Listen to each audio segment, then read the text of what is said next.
Nerderotic.com. Welcome back to Nerdrotic. My name is Gary Beekler, and I come to you from Nerdrotic.com, and we are here to talk about Game of Thrones. Now, I did a big, long live stream last Sunday with Dictor Van Doomcock. We will be doing that every Sunday right after the show airs live. For as long as you want to go, you are the co-host, so please join us. But for those of you who do not want to sit through the live streams, afterwards, you can sit through these short little videos that I make for you, and I give you my basic thoughts on the episode. But we can't talk about the first episode of Season 8, which they later titled Winterfell for some reason, and they thought that should be a big secret. Not really sure what that would have spoiled. We all knew they were going to end up at Winterfell. Now, I'm going to talk about what worked for me and what didn't work for me for this episode, but we need to talk about lowered expectations, because that's where I am at with this show, especially after Season 7. Now, I know many of you and many book fans have dipped out from the show completely and started dipping out in Seasons 5 and 6. I didn't really have a problem with those seasons. They went off book, they weren't as good, but I was still okay with them. And hey, Season 5 has Hardhome, the best episode of Game of Thrones, in my opinion. But Season 7 was a hot mess. The sets were great, the costumes were great, the effects were great, but the dialogue and the plot and the pacing was trash. And at first you think the responsibility would go to Dan and Dave, who prior to that had done an excellent job adapting the books. They have made some decisions I don't agree with, but for the most part, through Season 4, they did a great job adapting the books. But since then, since they have gone off book, they have made some decisions I think they wish they could have had back. But you have to put the blame on George R.R. Martin. They were waiting for him to finish Winds of Winter so they can at least get some sort of resolution. Knowing the end, at least they can find a good way to give some character payoffs. And George not finishing that book ruined some of the characters. Littlefinger, Bran, just to name a couple. The Sand Snakes were ruined completely. I don't know if they should have been put in the show. I would have rather have seen Lady Stoneheart than the Sand Snakes. Prior to George R.R. Martin putting the infamous blog post, I can't even remember how long ago it was, saying that Winds of Winter would not be on time and how apologetic he was to HBO and to Dan and Dave and the fans, it looked like we were going to get possibly 10 seasons of Game of Thrones. I remember reading articles from executives at HBO talking about this. But after George put that blog post up, all of a sudden we heard of reduced episode counts and 2-year delays between seasons. Bad decisions, I believe, and I think budget decisions from HBO, and also Dan and Dave probably being burnt out. Well, if you're burnt out, leave the show. Because I think this could have gone 8 seasons with full 10 episode seasons, and I think people would feel a lot better about it. But since they wrote themselves into a corner, were reliant way too much on George R.R. Martin, we got the Westeros Express. And we got a Season 7 that was like cramming for an exam, or what I think cramming for an exam would be, because I've never done that. We ended up losing great characters, like I said before, Littlefinger. They cut Bran out of an entire season when there were chapters in A Dance with Dragons they could have adapted that would have been very interesting and helped move that character forward instead of us getting robot Bran. Of course, the Sand Snakes, which they could have cut out, brought in Lady Stoneheart, which would have been much better, and we would have gotten more Brienne, and they could have given a better resolution to Littlefinger's plot and the plot between Arya and Sansa to get him, because it was stupid. The smartest man in Westeros getting taken out in a very dumb way. He would have never gone out like that. It was so out of character. And Tyrion, they don't know what to do with Tyrion anymore, and Varys. He has been lost in this too. We are way past the political intrigue part of Game of Thrones. And unfortunately, they want to stick with this, and they're sticking with it a little bit in Season 8. Now, there is a place for this, and this is what made Game of Thrones special and different from Lord of the Rings. But we all knew there would be a time where we would have to put that aside and get to the big battle with the Night King. The Night King who has never shown up in the book. And I will talk about book differences up to where the show is. I will not spoil anything ahead of that because I can't.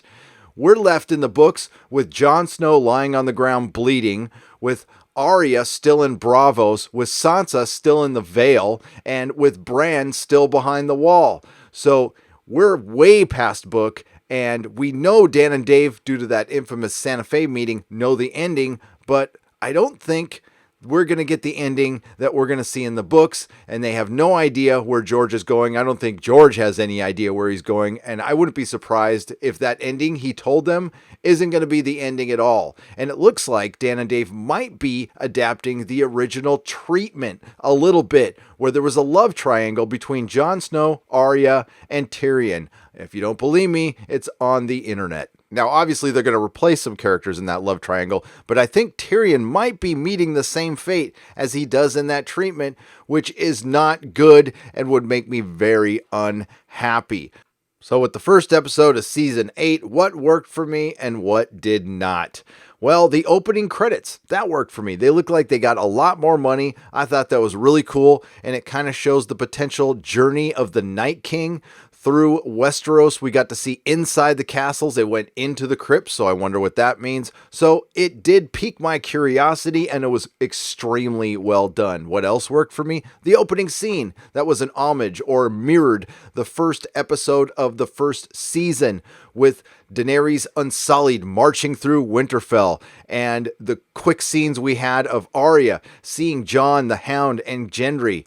What doesn't work for me? Robot Bran. He interjects when we have this awkward scene between Daenerys, Sansa, and Jon when he's introducing Daenerys to the Stark family, and Bran's all, "We don't have time for this. We need to talk about the Night King." And I had heard that Robot Bran wasn't going to be Robot Bran this year, but I guess I heard wrong. And this is one of the big lost opportunities of the show, because Dan and Dave didn't like to be magical, and they were really resistant in using the Children of the Forest, although they had to, and we could have spent a lot more time with Bran in the cave training, Bran having visions, and again, it's Dan and Dave's decision not to do flashbacks until much later, which really hurt this show, because the book is filled with visions and prophecies that are some of the most interesting things in the book. Jon facing the Northern Lords worked for me, because that is exactly how they would have acted. I love the she-bear again. I thought she would be annoying this season, but I was wrong.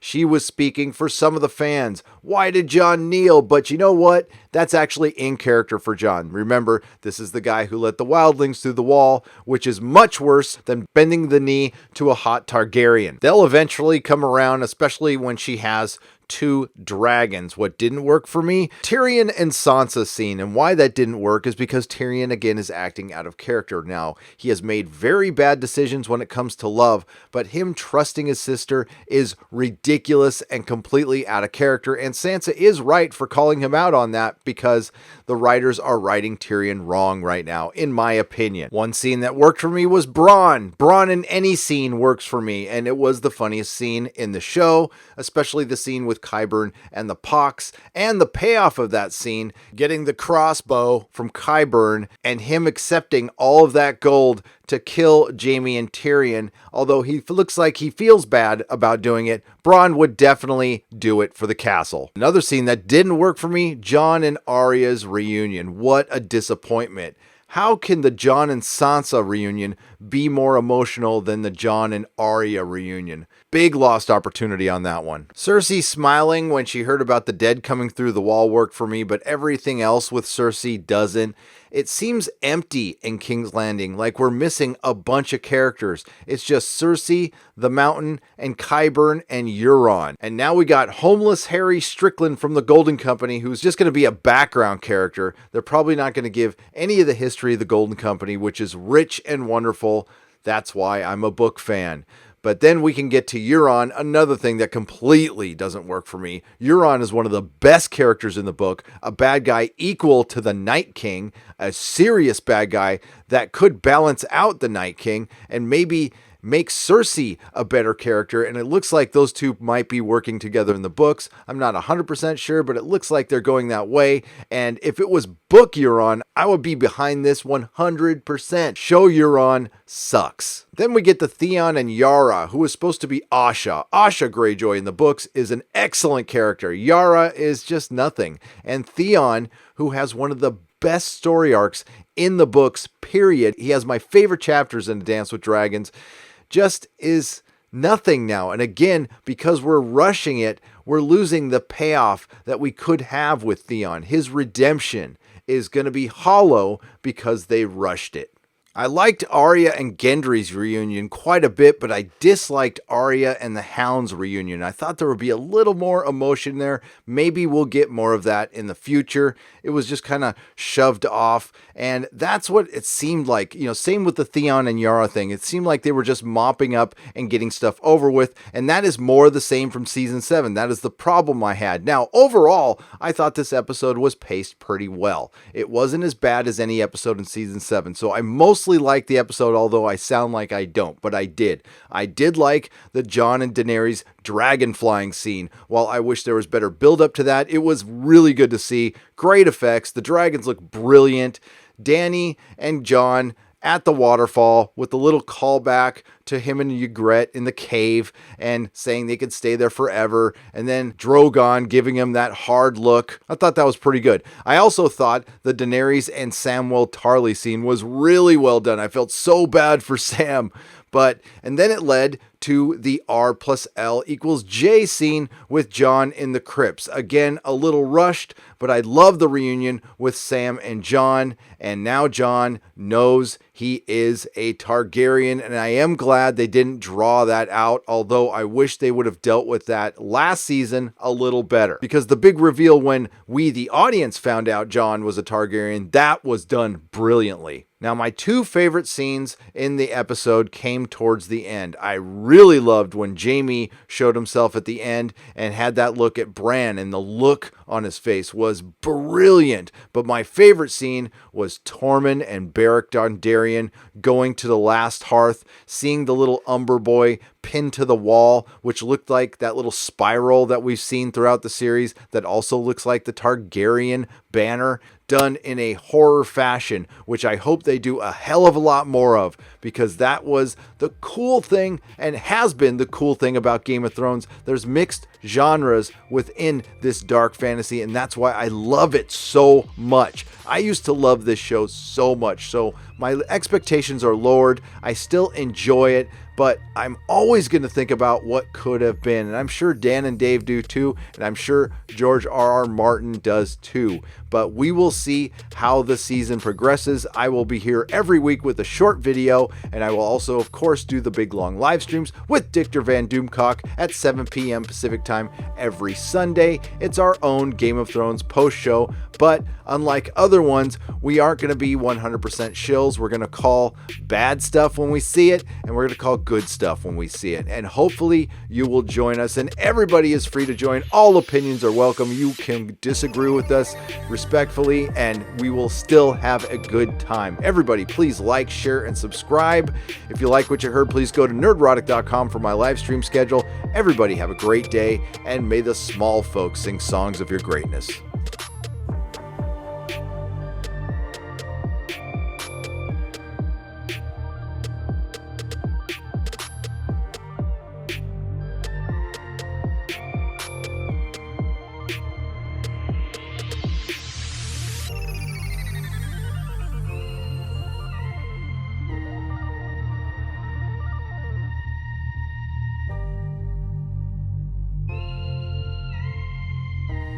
Nerdrotic.com.